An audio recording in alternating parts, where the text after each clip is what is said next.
I'd like to show how I use dummy clips to switch on and off instruments in racks and external VST plugins.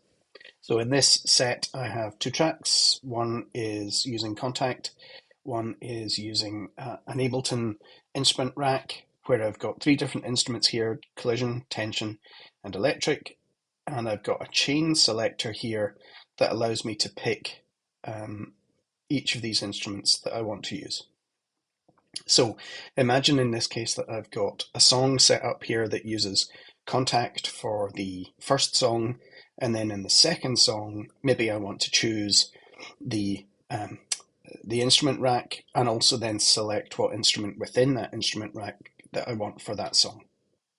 Okay, so you'll see here I've got song 1, I press go and it plays using the Contact instrument. What I want to do here is that when I start song 2, because this is an external instrument, it's going to perhaps use more CPU than I'd like.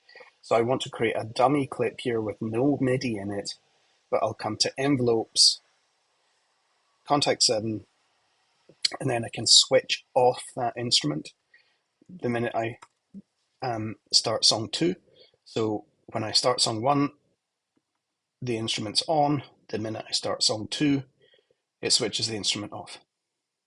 Okay, I'm going to use exactly that same idea here for the Ableton Instrument Rack.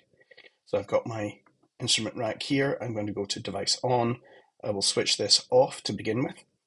So when I press song 1, then that whole instrument is switched off. And then when I press song 2, effectively what I want to do is to switch that instrument back on. Okay, so song 2, the Contact instrument's off, but now I want to switch on the Ableton Instrument Rack and choose which instrument I want to play. So again, I'm going to use a dummy clip for this. I will make sure that with this one, the instrument's switched on. And if I go to chain selector, I can say for this second song, actually, I'd quite like to use the tension instrument. So anywhere the chain selector is between this bit and this bit, so 64 right in the middle, we'll make sure that it's selecting tension. So when I start up song 2, then it turns on the instrument. It's moving chain selector to 65 so that I know that I'm looking at tension. And if I look at the tension instrument by hiding this, then you'll see that tension is on, but collision is off and electric is off. So all of this just makes sure that you're managing your CPU effectively. Okay, there's no MIDI information in this clip at all. It's just switching on and off chains. So you might see here that this is switching on and this one is switching off. Okay. Now, another thing that's worth looking at here in the chain selector is, if I look at map, you'll see that the chain selector moves between the different instruments and selects which instrument you want to play.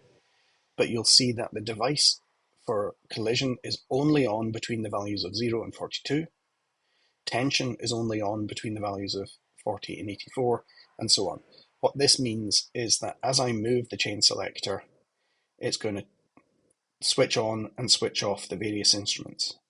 Again, this makes sure that, whenever you're playing them, the instruments are on, but whenever you've moved to a different instrument, it switches that instrument off.